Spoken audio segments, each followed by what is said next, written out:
അപ്പൊ എന്തായാലും ചേച്ചി നേരത്തെ പറഞ്ഞ പോലെ 2 സ്കൂൾ കുട്ടികൾ അത് നമ്മൾ മെൻഷൻ ചെയ്യണം. ഇവർ രണ്ടുപേരുമാണ് നമ്മുടെ സൂപ്പർ സ്റ്റാർ സീനിയറിലെ സ്കൂൾ കുട്ടികളായിട്ട് നിൽക്കുന്നത്. അല്ല, സ്കൂൾ കുട്ടികൾക്ക് എന്തൊക്കെ ആനുകൂല്യങ്ങളാ ഇപ്പൊ? അതെ, ഞാൻ പഠിച്ചത് മോഡൽ സ്കൂളിലാണ്, government model high school, government school.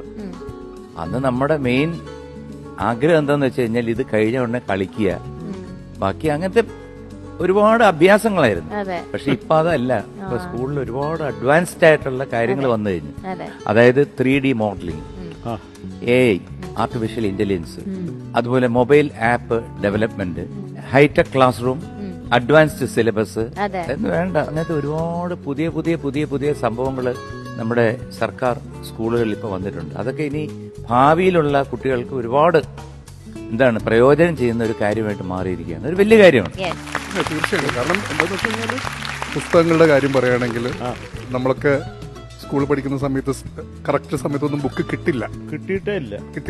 Text book ആണെങ്കിലും വർക്ക് ബുക്ക് ആണെങ്കിലും ചിലപ്പം ക്ലാസ് തുടങ്ങി ഒരു ടൈമൊക്കെ കഴിയുമ്പോഴായിരിക്കും നമ്മുടെ കയ്യിലേക്ക് ഇത് കിട്ടുന്നത്. അല്ലെങ്കിൽ കുറച്ച് പേർക്ക് കിട്ടും, പിന്നെ കുറച്ച് പേർക്ക് കിട്ടില്ല. അങ്ങനെയൊക്കെ ആയിരിക്കും. മറ്റ് അപ്പുറത്തുള്ളത് നമ്മൾ നോക്കും. ഇപ്പൊ അതൊന്നുമില്ല. ഇപ്പം അധ്യയന വർഷം തുടങ്ങുന്നതിന് മുന്നേ തന്നെ കുട്ടികളുടെ കൈകളിലേക്ക് പുസ്തകങ്ങൾ കിട്ടി തുടങ്ങി. അപ്പൊ അതൊക്കെ ഭയങ്കര വലിയ മാറ്റങ്ങളാണ്. പിന്നെ വിജയ ശതമാനമൊക്കെ കൂടി കിട്ടാൻ പറ്റാത്തൊരു ഇപ്പൊ ഗവൺമെന്റ് സ്കൂളൊക്കെ 100% ആണ് വിജയം. അതൊക്കെ ഭയങ്കര മാറ്റങ്ങളാണ്. സൗജന്യമായിട്ട് ഉച്ചഭക്ഷണം വരെ സെലക്ടഡ് സ്കൂളുകൾ പ്രഭാത ഭക്ഷണവും എല്ലാം ഉണ്ട്. കാരണം അതുപോലെ ഈ 1.5 ലക്ഷത്തോളം സ്കൂളുകളിൽ ഹൈടെക് ക്ലാസ് റൂമുകൾ ഉണ്ടെന്ന് പറഞ്ഞാൽ തന്നെ വലിയ കാര്യമാണ്. നമ്മളൊക്കെ പഠിക്കുന്ന സമയത്ത് പഠിക്കാനുള്ള കാര്യത്തിൽ കണക്കായിരുന്നു, എങ്കിലും സൗകര്യങ്ങൾ വളരെ കുറവായിരുന്നു. ഇപ്പം നിങ്ങൾക്ക് അതൊക്കെ ഉണ്ട്. അപ്പം അതൊരു വലിയ കാര്യം തന്നെയാണ്.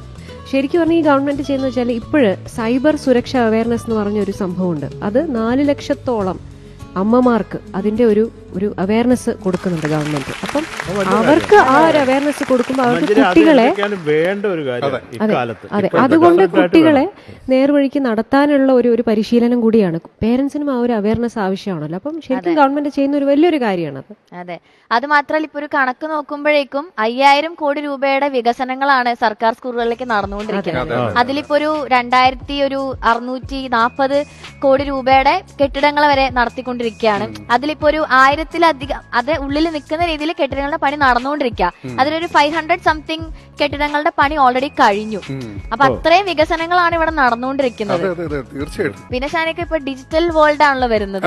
അപ്പൊ അതുകൊണ്ട് തന്നെ സ്കൂളിൽ ഇപ്പൊ എനിക്ക് 6000 എബവ് സ്കൂളുകളിൽ തന്നെ ഒരു 4 lakhs എബവ് ഡിജിറ്റൽ ഉപകരണങ്ങളാണ് സ്കൂളുകളിലേക്ക് തന്നെ കൊടുക്കുന്നത്. അല്ലേ, നിങ്ങൾക്ക് അങ്ങനെ ഒരു ഇത് കിട്ടുന്നില്ലേ സ്കൂളിലൊക്കെ? തീർച്ചയായിട്ടും. നമ്മള് ഇപ്പം ലാബുകളാണെങ്കിൽ കമ്പ്യൂട്ടർ ലാബ്സ് ആണെങ്കിലും ക്ലാസ് റൂമുകളാണെങ്കിലും മൊത്തം ഡിജിറ്റലൈസ്ഡ് ആയി.